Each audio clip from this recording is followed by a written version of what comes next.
Robert? Yes. Hi, this is Steve Harris calling from Tokyo. Hi there, how are you? Good, good. How about yourself? Oh, doing great. It's nice to meet you over the phone. Yeah, same here. I've been provided with a list of questions from a journalist at Rock and Roll Magazine. I'm actually an interpreter by trade. Okay, cool. Yeah, so there might be some inconsistencies here, but please bear with me. Oh, well, there'll be some inconsistencies from me, too. Okay. So I ask the same of you. Okay, great. This will be kind of an introductory article about the band, because the band has never appeared in this magazine before. Right. So I guess first of all, now tell me about the magazine, if you don't mind, for just a second. Yeah, it's kind of like the Rolling Stone of Japan. It's the biggest selling music magazine here. Right. And the emphasis has always been on British stuff or indie stuff. With a little bit of hip hop thrown in, a little bit of mainstream thrown in. Right. Yeah. Cool. Yeah. We do a lot of new bands, and obviously, I guess you guys are included under that header. Oh, cool. Cool. Yeah. I guess we are. Yeah. So we need some, I guess, background on you. First of all, how long have you guys been a performing unit? Let's see. We started the band in. I got together with another guitar player named Chris in the summer of '92, and this was in Denver, where we live in Colorado. And I had moved there about a year before that, or not even a year, like 6 months. We got together because we wanted to form a band. We were kind of inspired by Syd Barrett and the Pink Floyd's first record, and by the Velvet Underground and the Beach Boys. Mainly, and the Tall Dwarfs, and the Beatles, and other bands, but mainly inspired by those bands, the first four I mentioned. We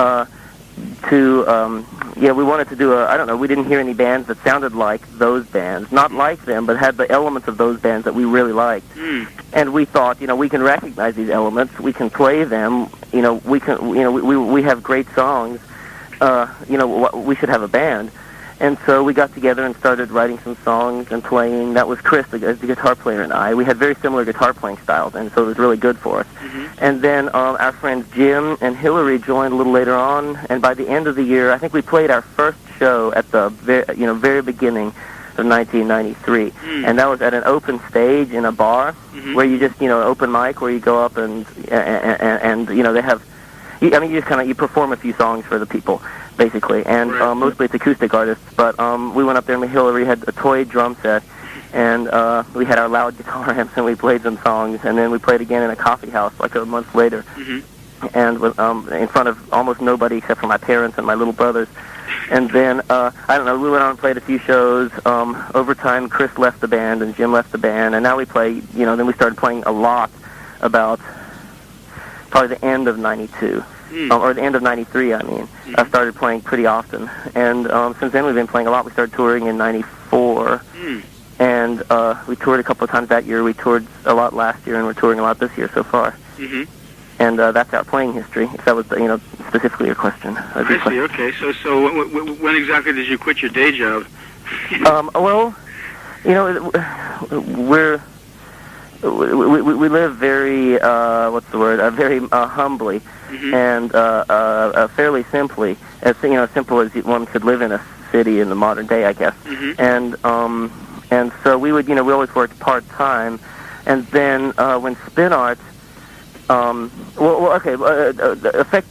of us have quit our day jobs yet, except for me, and I record people in my recording studio on my 8-track. Not very often, just a couple of albums a year that I really want to do, of my friends usually. And so I make a little bit of money doing that, a little, money recording with my friends through the year, and we, and I kind of live off that.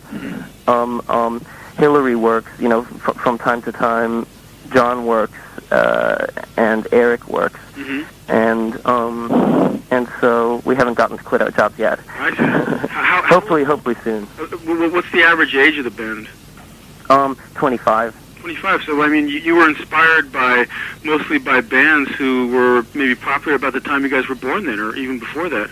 Or probably broken up or stopped.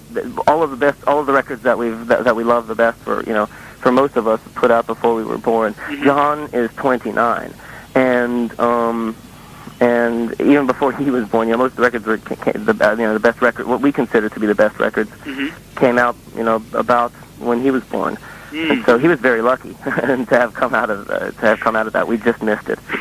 we came out when all the crappy stuff started happening. Well, wasn't there anything you guys were into, like... Oh, yeah. I mean, there's good bands, modern bands and stuff, but like the Tall Dwarfs and Chris Knox, and really the whole Flying Nun New Zealand scene was really good. And, we liked...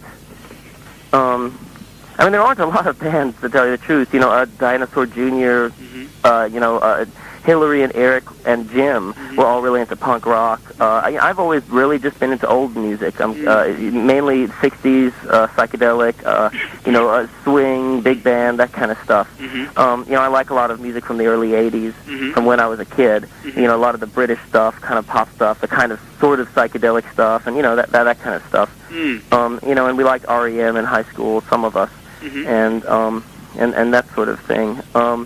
And mostly, most of our influences, though, are either, punk rock bands in general, which doesn't come through much in the music, but, or our background, anyway, or psychedelic bands and, 60s bands. Yeah.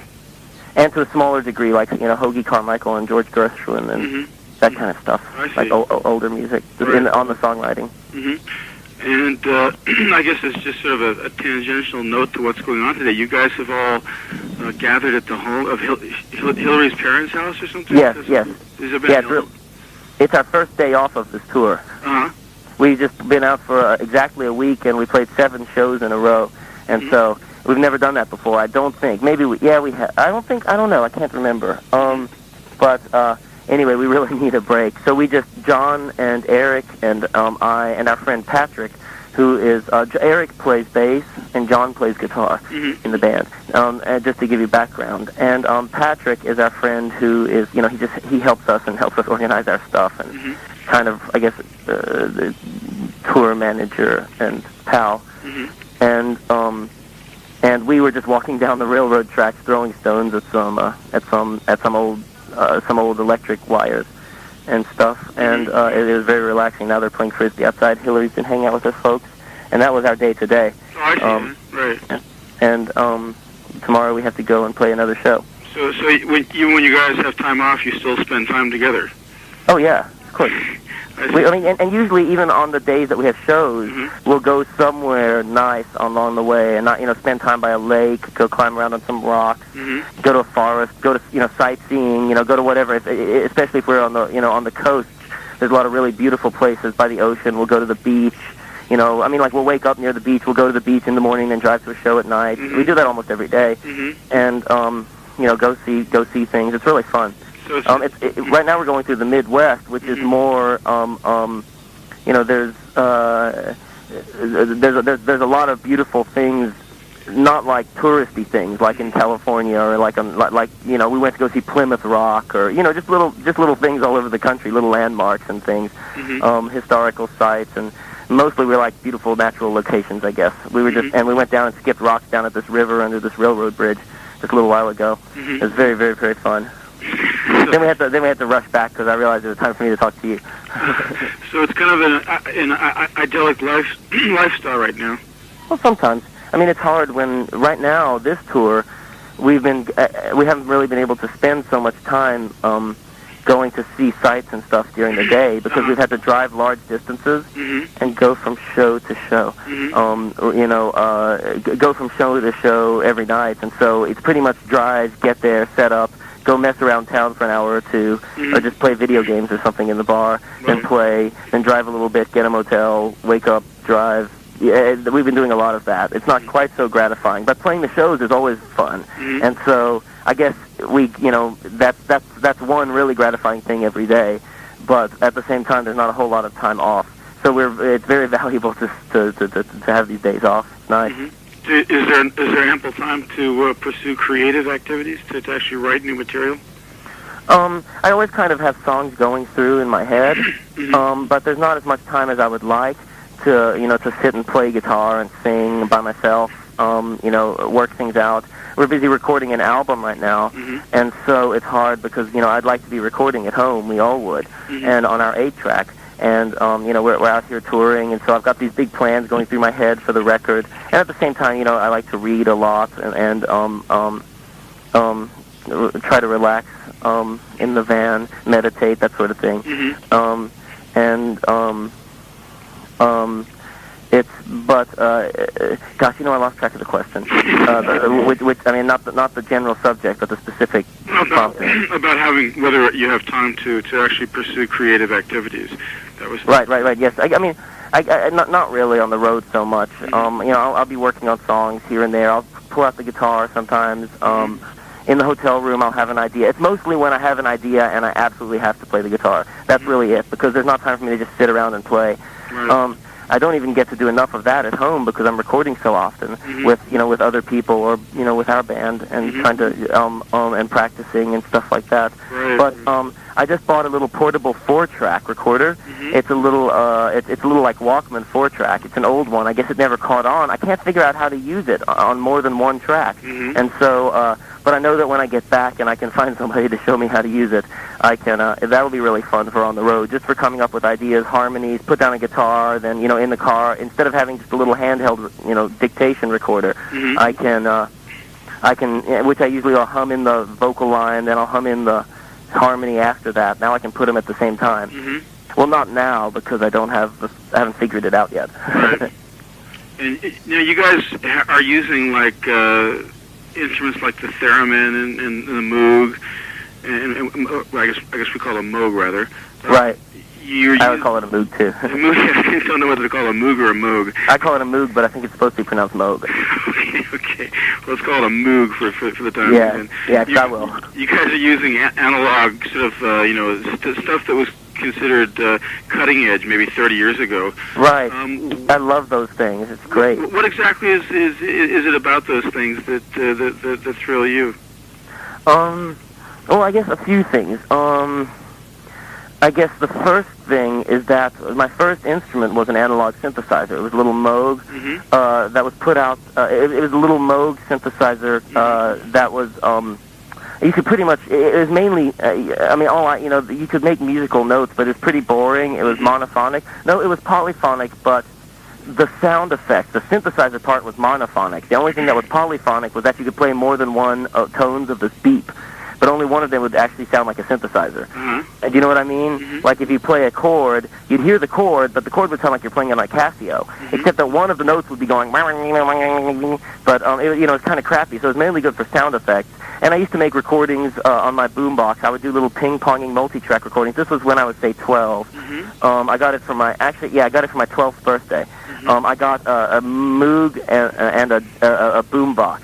and I started writing songs and making songs between them. Next year I got a guitar, and then so that was my first musical expression, was messing around with this thing, making these sound effects, making a UFO, making a helicopter, making a bass guitar sound or a piano, which really didn't sound anything like it, but it did to me at the time in 7th grade, and so the first reason that I love those sounds is just because it really takes me back to the earliest time that I was being musically creative, right? And that was really creative feeling for me, and so it still makes me feel really creative. Those sounds just thrill me. The kind of that's the other thing, is that I just love the spaciness of them, the futuristic quality that they kind of that they conjure, but at the same time they're not futuristic at all. They're really quaint and antiquated, and so it's like that sound of a Moog making blips or a robot sound or something, a UFO. That sound is like it's a symbol to your ears of outer space and the future, but it's a really quaint, old-fashioned symbol. And so I really like to look towards the future. I mean, and even in I really like science fiction movies and stuff. And when I was a child, I loved comic books, especially science fiction ones, and outer space and stuff. And all of that imagery is something in my head that I feel very attached to, and the Moog in a way kind of brings all of that out, and at the same time it's a very wild and yet I don't know, it's really a way to just sculpt your own world with sounds that don't resemble nature, yet that they have an impact that's recognizable. It sounds like a space sound to you because you've seen so many movies with the space sound like that. Right. And all of those movies are probably very old ones. I don't know. Our music's kind of like that. I feel like it's very forward-looking. We don't want to we don't want to be anything like the past. We want to, we don't want to emulate our idols. We want to follow up on them and top them, and so at the same time, our idols were all people from a long time ago, and the Moog's kind of like that too. It's it's very old-fashioned, and yet it's very futuristic in its sound. And I guess is it just coincidence that we've got this sort of semi-boom on these days, this space-age bachelor pad music, so-called space-age bachelor pad music that sort of features theremins and right. and Moogs and the old analog equipment there. I think it's because people our age grew up at the exact same time. I don't know how old you are. How old are you? I'm 38. So yeah, from say like 1900. When was like Flash Gordon movies? That was in the 40s or the 30s? Yeah, Flash Gordon stuff was 40s, I think. Okay, from like that time until like the late 60s, you have this, you have all of the science fiction that's very low budget with those kinds of sound effects. Right. And then from the 60s on, they're on TV all the time, and so they're always there for us to watch. Pretty much everything after the baby boomer generation probably has that that thrill of the sci-fi kind of thing from birth. I don't know. I mean, maybe you didn't. Maybe somebody else didn't. But I think that the average, especially among musicians, that seems to have been something that stuck as an influence. So you do hear a lot of that stuff. I mean, from most of the bands, not the spaciness. Well, yeah, the spaciness, I guess. I guess and I like that, and at the same time, I don't listen to much of that kind of music. It doesn't turn me on as much because I don't think that the writing is that strong. It's all mood and atmosphere, and I like the mood and atmosphere. But what I really like is songs. I mean, I love melodies and harmonies, chord progressions, structure, guitar riffs, that kind of stuff. And for me, the futurism and the kind of surreal quality is just to make the recording more enticing, but it should stand on its own just as a song. And a lot of that, I mean, I do think that it is musically strong. I don't mean to put it down because I think that it's that genre has inspires a sense of atmosphere that I love. And that and that I love in my music too. That same sense of atmosphere, and but I don't listen to it much because I'd rather listen to the Kinks, or the Zombies or the Beach Boys, or Phil Spector, and so because it's really the songs and the rhythms and the music that really gets me in my heart. It's more the sound of it is more of the the modern recording technology aspect. And I love that just as much as the songs. And that's the part that I want to make, interesting and magical, where the songs are beautiful and classic, hopefully, yet the recording stands up to 1 million listenings because it's so interesting. It would be the goal. Of listening, not just of having it on in the background. Right. Go on. I'm sorry. No, did you think that anybody is sort of succeeding at creating the type of thing you have in mind right now? Do you see any other artists out there sort of who fit in the same mold as you? And there are some bands. There are some bands I really like, and I mean, I hope I don't sound. What I'm saying is, that's our aspiration, not our accomplishment. Yeah, that'd be great. Either way, but I think, there are bands that I really like that in ways I see ourselves in, and I mean, this is just like in one way, like the High Llama's new album, Hawaii, that just came out. There's an aspect of what I love in there, but it's nothing like what we do. But there's there's an aspect of what I love to do, even though it's not in that style. Let's see, another well, Pavement, the Flaming Lips, you know, in the back, you know, in some of the sounds and you know and that sort of thing. You know, maybe Guided by Voices. I can't think of a lot of bands. Is maybe the Boo Radleys, but they're, you know, much more polished and slicker and more commercial. Right. But as far as the, you know, kind of spacey pop, what about Stereolab? Mostly, I mean, yeah, Stereolab, Beck? And who? Beck? Gosh, I don't know. Beck's different. I mean, those bands are bands that I would consider to be pop songs-oriented bands. Right. And I don't think Beck is pop song-oriented. I think his songs are more, you know, they're more, what's the word? I would say that they're more rooted in more Americana-type music and, you know, blues and folk and, you know, and rock. Like I don't know, maybe Stones and that kind of thing. I don't know, but I do think he's very good. But I wouldn't consider it to be the same genre.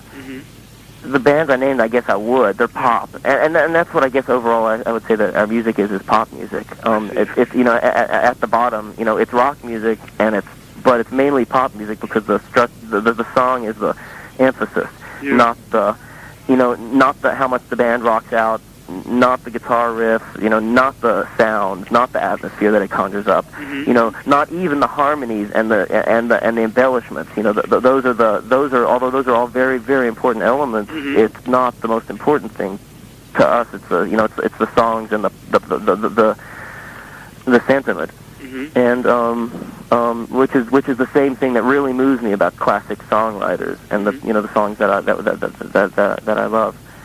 Just out of curiosity, how did you come across the High Llamas album Hawaii? Because I think that was just recently released. I mean, it's a very, very new release. I got it at Wax Track. I think my friend, a friend of ours who lives or who works at this record store in Denver, played us a promo of it, and then got us a copy of it as a double album import from England, where I think it already came out. Oh, I see.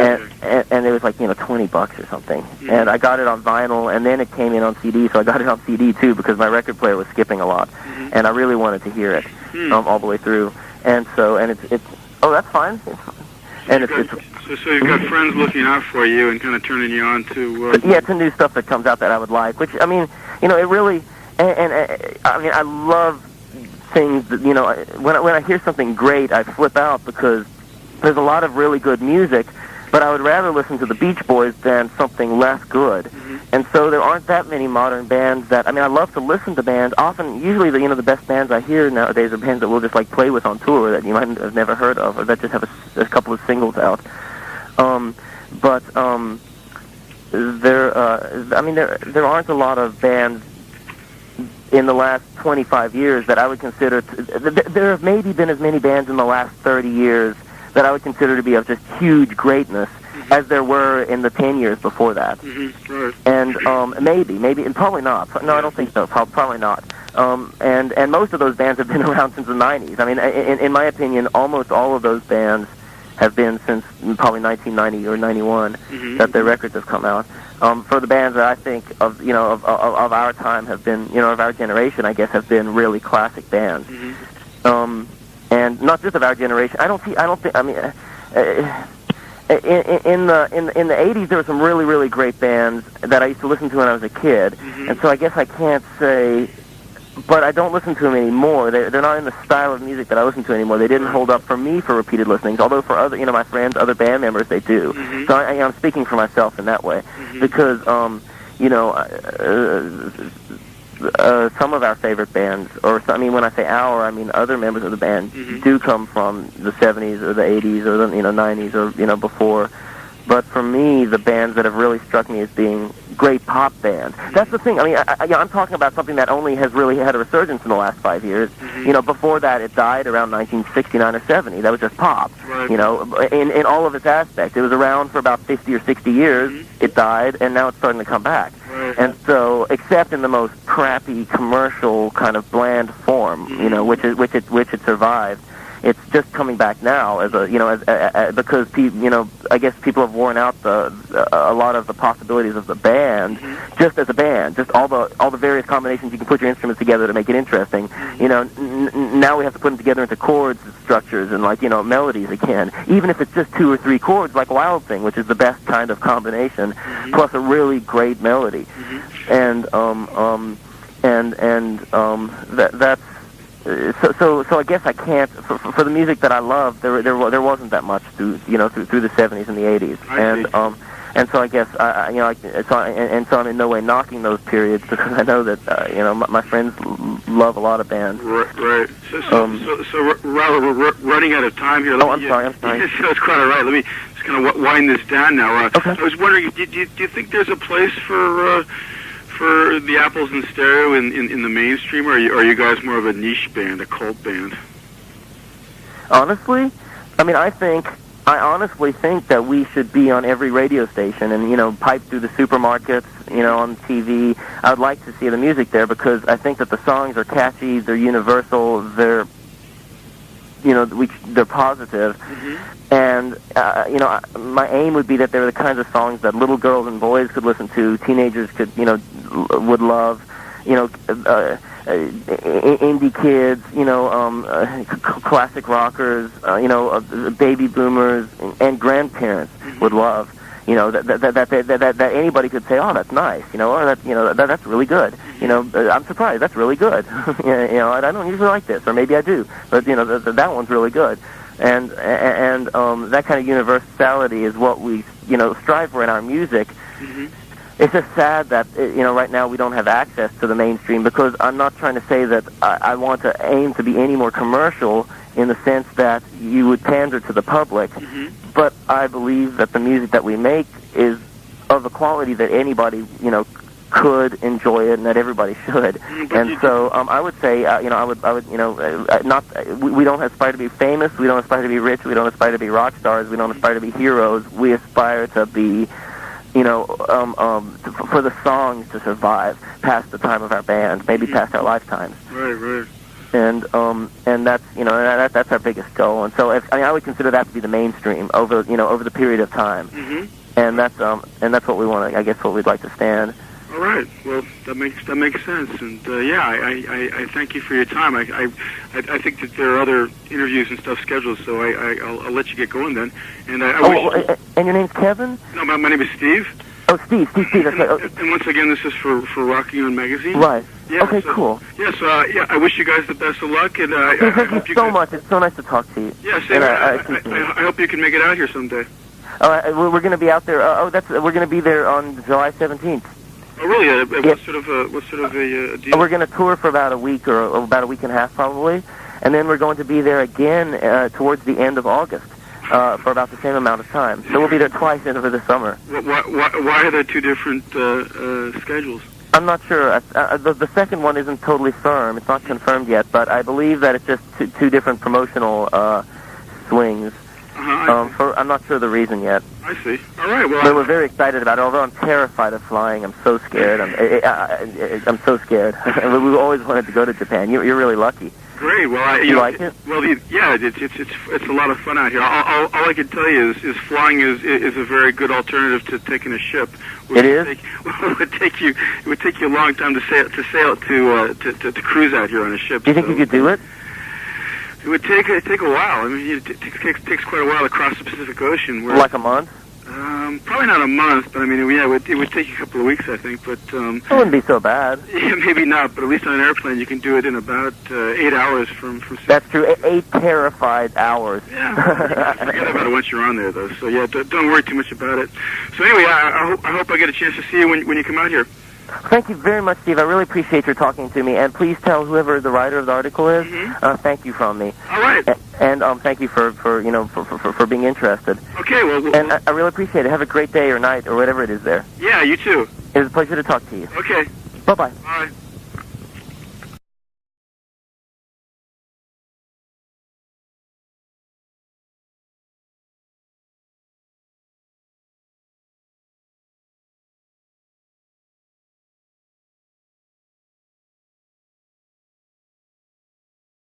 Robert? Yes. Hi, this is Steve Harris calling from Tokyo. Hi there. How are you? Good, good. How about yourself? Oh, doing great. It's nice to meet you over the phone. Yeah, same here. I've been provided with a list of questions from a journalist at Rock Magazine. I'm actually an interpreter by trade. Okay, cool. Yeah, so there might be some inconsistencies here, but please bear with me. Oh, well, there'll be some inconsistencies from me, too. Okay. So I ask the same of you. Okay, great. This will be kind of an introductory article about the band, because the band has never appeared in this magazine before. Right. So I guess first of all, now tell me about the magazine, if you don't mind, for just a second. Yeah, it's kind of like the Rolling Stone of Japan. It's the biggest selling music magazine here. Right. And the emphasis has always been on British stuff or indie stuff. You know, with a little bit of hip hop thrown in, a little bit of mainstream thrown in. Right. Yeah. Cool. Yeah. We do a lot of new bands, and you know, obviously, I guess you guys are included under that header.